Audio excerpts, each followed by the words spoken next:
Hello, everyone out there in YouTube land. This is Phoenix Draconis, and this is Kaon Reviews.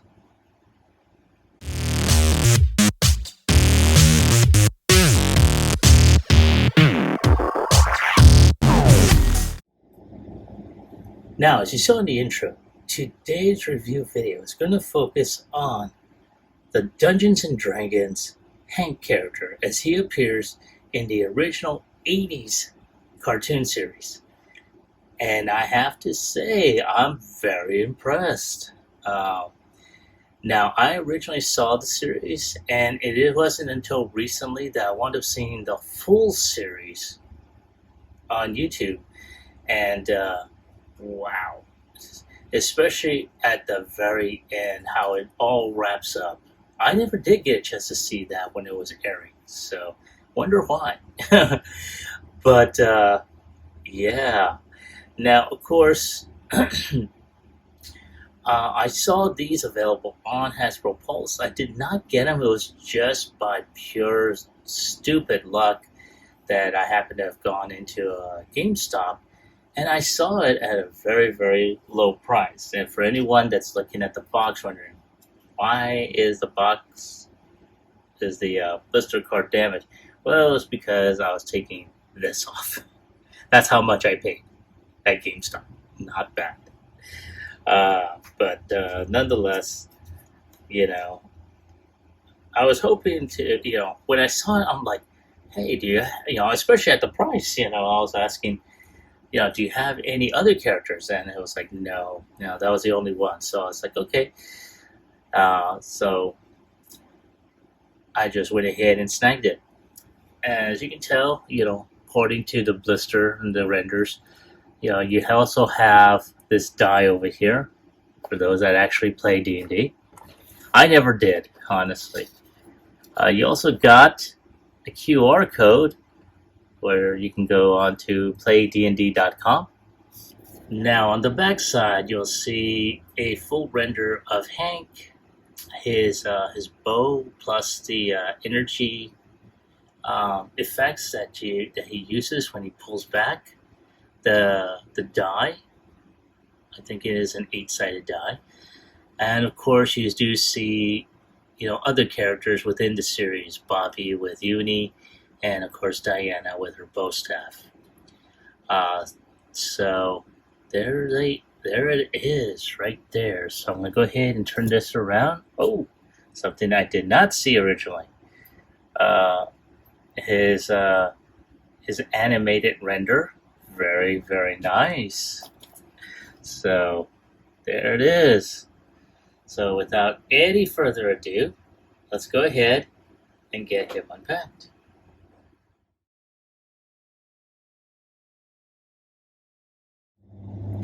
All right, folks, and there is Hank out of his box and ready to battle Vinger and the forces of evil.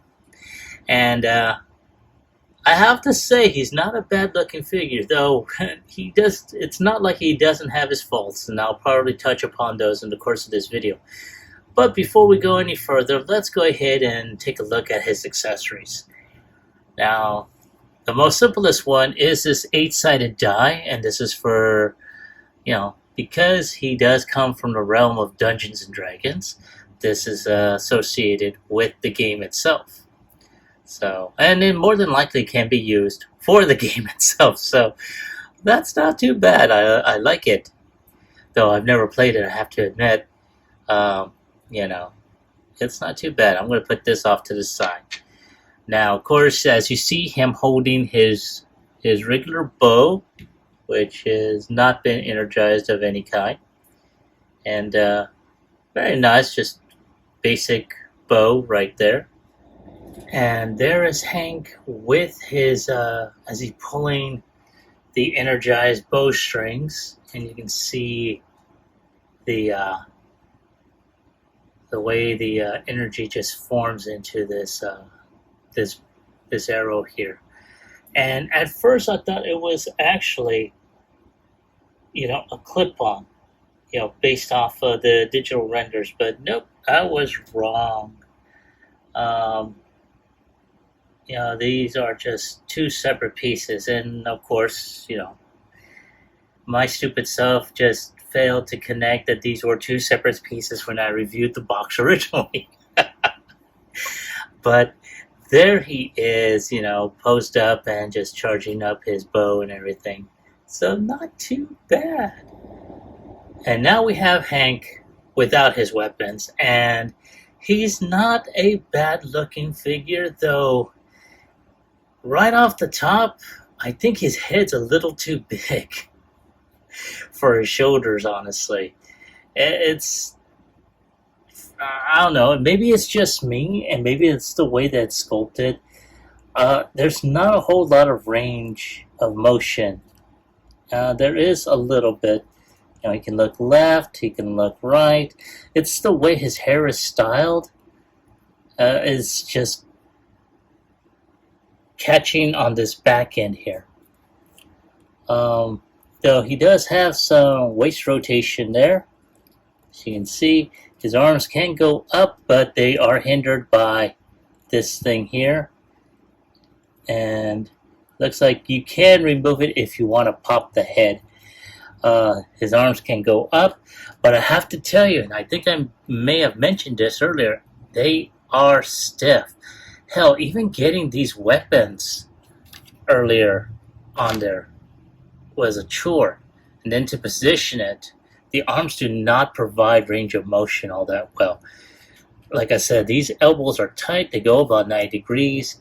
They rotate, so not too bad.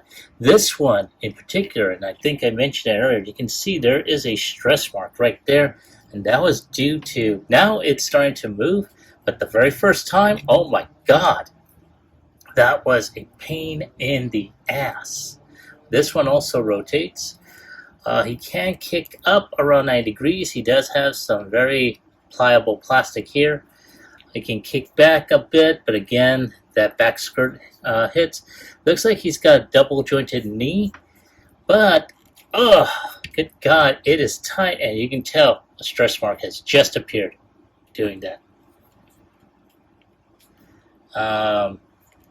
He does have a type of calf rotation.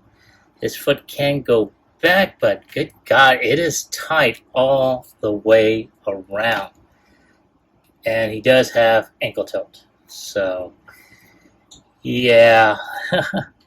And let's see if we can try and get him to stand. Because that was a thing that I had an issue with earlier. Just getting him to stand. His head, like I said, in my opinion, I think his head is just too damn big for the rest of his body. I mean, I don't know. That's just my opinion. Maybe it's just me. But you know what? Give me a moment to see if I can try and take a few other picks for the end cap, and I'll be right back with my final thoughts as well as my score.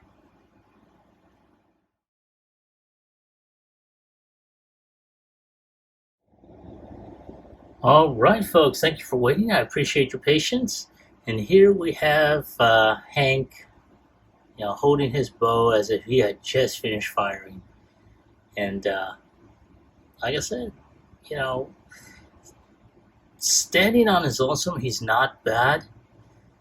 But just to reiterate what I mentioned earlier, he is stiff, and you all have saw that, how stiff he is. He's stiff at the right elbow, or where his right arm bends. He's also stiff on his legs. Articulation, I have to say, is very bad on this. And that is sad, because for a lot of us that grew up with watching the original Dungeons and Dragons series, this type of figure would have been a dream to have. But that stiffness is really bad.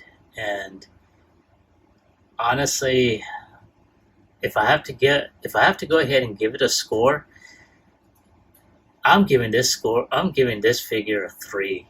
That is bad. I'm sorry. I like the look. I like how they tried to go ahead and give a Toon accurate type of look, but proportion is okay until you reach the head. And I have a feeling that that head's just a little bit too big for that body. Of course, that's just my opinion because I'm looking at the box and the box art as well. And yeah, that's how I'm seeing it. The articulation, like I said, is bad. It's just stiff all the way around. Now, again, this might be just the copy that I have, but I'm just in this case, just be wary of this figure because, granted, it's a great piece, and more than likely, if I do display him, he's probably going to be like this.